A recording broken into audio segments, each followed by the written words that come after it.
ओम नमो भगवते वासुदेवाय। जय श्री कृष्णा। राधे राधे। विष्णु प्रिया तुलसी। पद्म, शिव, स्कंद एवं श्रीमद् देवी भागवत आदि पुराणों के अनुसार तुलसी का जन्म दक्ष सावर्णी मनु के वंशज धर्मध्वज के यहाँ शुभ दिन योग, करण, लगन और ग्रह में कार्तिक पूर्णिमा को हुआ। वह अपूर्व सुंदरी थी। अल्प अवस्था में ही तुलसी बद्री वन में जाकर भगवान नारायण को पति रूप में प्राप्त करने के लिए तपस्या करने लगी। दीर्घकालीन तपस्या के उपरांत ब्रह्मा जी ने उसे दर्शन दिया तथा मनोभिलषित वर मांगने को कहा। तुलसी ने निवेदन किया कि पितामह, यद्यपि आप सर्वज्ञ हैं, तथापि मैं अपने मन की अभिलाषा आपसे कहती हूँ। पूर्व जन्म में मैं गोपी थी। मुझे भगवान श्री कृष्ण की अनुचरी होने का सौभाग्य प्राप्त था, किंतु एक दिन भगवती राधा ने रासमंडल में क्रुद्ध हो मुझे मानव योनि में उत्पन्न होने का शाप दे दिया। उसी कारण से अब मैं इस भूमंडल पर उत्पन्न हुई हूँ। सुंदर विग्रह वाले भगवान नारायण उस समय मेरे पति थे। उन्हीं को मैं अब भी पति रूप में प्राप्त करना चाहती हूँ। ब्रह्मा जी ने बताया कि सुदामा नामक गोप जो नारायण का पार्षद था, श्री राधिका जी के शाप से भूमंडल में उत्पन्न हुआ है और वह इस समय शंखचूड़ नाम से प्रसिद्ध है। वह भगवान श्री कृष्ण का ही अंश है जो तुम्हारा प्रथम पति होगा। तत्पश्चात भगवान नारायण तुम्हें पत्नी रूप में अंगीकार करेंगे। धनु कुल में उत्पन्न शंखचूड़ महान योगी था। एक बार वह बद्री वन में आया। उसे जैगी शव्य मुनि की कृपा से भगवान श्री कृष्ण का मनोहर मंत्र प्राप्त था। ब्रह्मा जी ने भी उसे अभिलषित वर देकर यहाँ आने की आज्ञा दी थी। संयोगवश तुलसी जी की दृष्टि उस पर पड़ गई। दोनों परस्पर वार्तालाप में संलग्न हुए ही थे कि ब्रह्मा जी ने प्रकट होकर दोनों को दाम्पत्य सूत्र में बंधने का आदेश दिया। शंखचूड़ तुलसी से गंधर्व विवाह कर उसे अपने भवन में ले गया तथा आनंद पूर्वक रहने लगा। अपनी धर्मपत्नी परम सुंदरी तुलसी के साथ शंखचूड़ ने दीर्घ काल तक राज्य किया। उसका शासन देवता, दानवादी सभी मानते थे, किंतु देवतागण अपना अधिकार छीन जाने से भिक्षुक की सी स्थिति में थे। वे ब्रह्मा तथा शंकर को आगे कर श्री हरि के पावन धाम वैकुंठ गए तथा उनकी स्तुति कर विनयशील होकर भगवान श्री हरि से सारी परिस्थिति बताई। सर्वज्ञ भगवान श्री हरि ने देवताओं को शंखचूड़ के जन्म का अद्भुत रहस्य बताया और कहा कि महान तेजस्वी शंखचूड़ पूर्व जन्म में मेरा ही अंश एक गोप था, जिसे राधिका जी के शाप के कारण ये योनि मिली है, परंतु अपने समय पर शंखचूड़ पुनः गोलोक चला जाएगा। उन्होंने भगवान शंकर को शंखचूड़ का संहार करने के लिए एक त्रिशूल प्रदान किया और कहा कि शंखचूड़ मेरा मंगलमय कवच सदा धारण किए रहता है, जिससे कोई उसे मार नहीं सकता। अतः मैं स्वयं ही ब्राह्मण वेश में उससे कवच के लिए याचना करूंगा, तब आपके द्वारा इस त्रिशूल के प्रहार से उसी समय उसकी मृत्यु हो जाएगी और तुलसी भी ये शरीर त्याग कर पुनः मेरी पत्नी बन जाएगी। तदंतर देवताओं का अभ्युदय करने के विचार से भगवान महादेव ने चंद्रभागा तट पर एक मनोहर वट वृक्ष के नीचे अपना आसन जमाया और गंधर्व राज चित्ररथ को अपना दूत बनाकर शंखचूड़ के पास ये संदेश भेजा कि या तो दानव राज देवताओं का राज्य और उनके अधिकार को लौटा दे अथवा युद्ध करने के लिए प्रस्तुत हो। ये संदेश सुनकर शंखचूड़ ने दूत से हंसते हुए कहा, तुम जाओ, मैं कल प्रातःकाल भगवान शंकर के पास स्वयं आऊँगा। इधर भगवान शंकर की प्रेरणा से उनके पुत्र कार्तिकेय और भद्रकाली आदि देवियां अस्त्र शस्त्र लिए रणांगण में पहुंच गई। उधर दूत के चले जाने पर शंखचूड़ ने अंतपुर में जाकर तुलसी से युद्ध संबंधी बातें बताईं, जिन्हें सुनते ही उसके होठ और तालू सूख गए। शंखचूड़ ने उसे समझाया और कहा कि कर्म भोग का सारा निबंध कालसूत्र में बंधा है।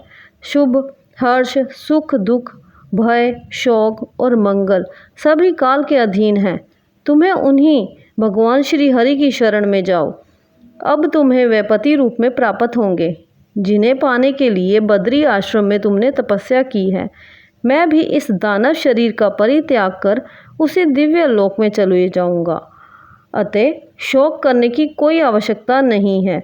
तुलसी कुछ आश्वस्त हुई और शंखचूड़ ने ब्रह्म मुहूर्त में शय्या को त्याग कर तथा नित्य कर्म को संपादित किया। तदंतर उसने एक महारथी को सेनापति पद पर नियुक्त किया। फिर वह मन ही मन भगवान श्री कृष्ण का स्मरण करते हुए उत्तम रत्नों से बने विमान पर सवार होकर चला। पुष्पभद्रा नदी के तट पर सुंदर अक्षय वट के नीचे उसने भगवान शंकर को देखा। वे योगासन मुद्रा लगाकर हाथ में त्रिशूल और पट्टिश धारण किए बैठे थे। दानव राज उन्हें देखकर विमान से उतर पड़ा और सबके साथ भगवान शंकर को उसने सिर झुकाकर भक्ति पूर्वक प्रणाम किया। शंकर जी के वाम भाग में भद्रकाली विराजित थी और सामने स्वामी कार्तिकेय जी थे।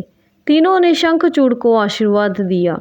फिर शंखचूड़ ने भगवान शंकर से कहा कि आपको देवताओं का पक्ष लेना उचित नहीं है। आपके लिए हम दोनों समान हैं। हमारा आपका युद्ध भी आपके लिए लज्जा की बात होगी। हम विजयी होंगे तो हमारी कीर्ति अधिक फैल जाएगी और पराजित होने पर हमारी कीर्ति में बहुत थोड़ा ही धब्बा लगेगा। शंखचूड़ की बात सुनकर भगवान त्रिलोचन हंसने लगे और उससे बोले कि या तो तुम देवताओं का राज्य लौटा दो अथवा मेरे साथ लड़ने को तैयार हो जाओ। इसमें लज्जा की कोई बात नहीं है। इस पर शंखचूड़ ने भगवान शंकर को प्रणाम किया और अपनी सेना को युद्ध के लिए आज्ञा दे दी। युद्ध प्रारंभ हो गया। युद्ध में दानवों ने शंकर दल के बहुत से वीरों को परास्त कर दिया। देवता डर कर भाग चले। उसी समय स्वामी कार्तिकेय ने गणों को ललकारा और वे स्वयं भी दानवों के साथ लड़ने लगे। दानव सेना घबरा गई। तभी शंखचूड़ ने विमान पर चढ़कर भीषण वाण वर्षा प्रारंभ कर दी। फिर तो बड़ा भीषण युद्ध हुआ। दानव राज ने माया का आश्रय लेकर वाणों का जाल फैला दिया। इससे स्वामी कार्तिकेय ढक से गए। अंत में भगवान शंकर स्वयं अपने गणों के साथ संग्राम में पहुंचे। उन्हें देखकर शंखचूड़ ने विमान से उतरकर परम भक्ति के साथ पृथ्वी पर मस्तक टेककर दंडवत प्रणाम किया। तदुपरांत वह तुरंत रथ पर सवार हो गया और भगवान शंकर से युद्ध करने लगा। लंबी अवधि तक दोनों का युद्ध चला, पर कोई किसी से ना जीतता था ना हारता था। तभी भगवान श्री हरि एक अत्यंत आतुर बूढ़े ब्राह्मण का वेश धारण कर युद्ध भूमि में आए। उन्होंने शंखचूड़ से उसके कृष्ण कवच के लिए याचना की। शंखचूड़ ने परम प्रसन्नता पूर्वक कवच उन्हें दे दिया। इसी बीच भगवान शंखचूड़ का रूप धारण कर तुलसी से भी मिल आए थे। इधर शंकर जी ने भगवान श्री हरि का दिया हुआ त्रिशूल उठाकर हाथ पर आजमाया और उसे शंखचूड़ पर चला दिया। शंखचूड़ ने भी सारा रहस्य जानकर अपना धनुष धरती पर फेंक दिया और बुद्धिपूर्वक योगासन लगाकर भक्ति के साथ अनन्य चित्त से भगवान श्री कृष्ण के चरण कमल का ध्यान करने लगा। त्रिशूल कुछ समय तक तो चक्कर काटता रहा। तदंतर वह शंखचूड़ के ऊपर जा गिरा। उसके गिरते ही तुरंत वैदानेश्वर अथवा उसका रथ सभी जलकर भस्म हो गए। दानव शरीर के भस्म होते ही उसने एक दिव्य गोप का शरीर धारण कर लिया। इतने में अकस्मात सर्वोत्तम दिव्य मणियों द्वारा निर्मित एक दिव्य विमान गोलोक से उतर आया और शंखचूड़ उसी पर सवार होकर गोलोक के लिए प्रस्थित हो गया। शंखचूड़ की हड्डियों से शंख की उत्पत्ति हुई। वही शंख अनेक प्रकार के रूपों में देवताओं की पूजा में अत्यंत पवित्र माना जाता है। उसके जल को श्रेष्ठ मानते हैं। जो शंख के जल से स्नान कर लेता है उसे संपूर्ण तीर्थों में स्नान का फल प्राप्त होता है। शंख साक्षात भगवान श्री हरि का अधिष्ठान है। जहाँ शंख रहता है अथवा शंख ध्वनि होती है वहाँ भगवान श्री हरि भगवती लक्ष्मी सहित सदा निवास करते हैं और अमंगल दूर से ही भाग जाता है।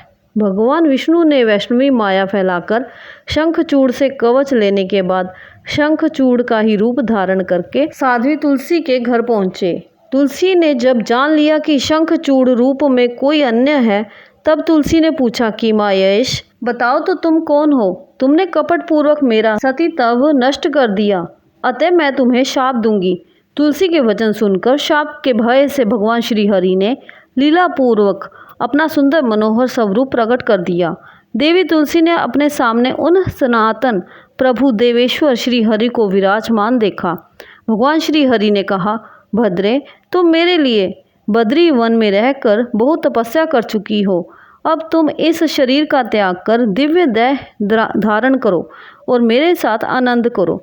लक्ष्मी के समान तुम्हें सदा मेरे साथ रहना चाहिए। तुम्हारा ये शरीर गंड की नदी के रूप में प्रसिद्ध होगा, जो मनुष्यों को उत्तम पुण्य देने वाली बनेगी। तुम्हारा केश कलाप पवित्र वृक्ष होगा, तुलसी के नाम से ही उसकी प्रसिद्धि होगी। देव पूजा में आने वाले त्रिलोकी की जितने पत्र और पुष्प हैं, उन सब में वह प्रधान मानी जाएगी। तुलसी वृक्ष के नीचे के स्थान परम पवित्र होंगे। तुलसी से गिरे पत्ते प्राप्त करने के लिए समस्त देवताओं के साथ मैं भी रहूँगा। तुलसी पत्र के जल से जिसका अभिषेक हो गया, उसे संपूर्ण तीर्थों में स्नात और समस्त यज्ञों में दीक्षित समझना चाहिए। हजारों घड़े अमृत से भगवान श्री हरि जो तृप्ति होती है, उतनी ही तृप्ति वे तुलसी के एक पत्ते के चढ़ाने से प्राप्त करते हैं। 10,000 गोदान से जो पुण्य होता है, वही फल कार्तिक मास में तुलसी पत्र दान से सुलभ है। मृत्यु के अवसर पर जिसके मुख में तुलसी पत्र जल प्राप्त हो जाता है, वह संपूर्ण पापों से मुक्त हो भगवान श्री विष्णु के लोक का अधिकारी बन जाता है। तुलसी का काष्ठ की माला को गले में धारण करने वाला पद पद पर अश्वमेघ यज्ञ के फल का भागी होता है। तुलसी, तुम्हारे शाप को सत्य करने के लिए मैं पाषाण शालग्राम बनूंगा। गंडी की नदी के तट पर मेरा वास होगा। इस प्रकार देवी तुलसी से कहकर भगवान श्री हरि मौन हो गए। देवी तुलसी अपने शरीर को त्याग कर दिव्य रूप से संपन्न हो भगवान श्री हरि के वक्ष स्थल पर लक्ष्मी जी की भांति शोभा पाने लगी। कमलापति भगवान श्री हरि उसे साथ लेकर वैकुंठ पधार गए। लक्ष्मी, गंगा, सरस्वती और तुलसी, ये 4 देवियां भगवान श्री हरि की पत्नियां हुईं। तुलसी की देह से गंड की नदी की उत्पत्ति हुई और भगवान श्री हरि भी उसी के तट पर मनुष्यों के लिए पुण्यप्रद शालग्राम पर्वत बन गए। बोलो तुलसी महारानी की जय। जय विष्णु भगवान की जय, माँ लक्ष्मी की जय। जय श्री राधे श्याम। जय जय श्री राधे श्याम।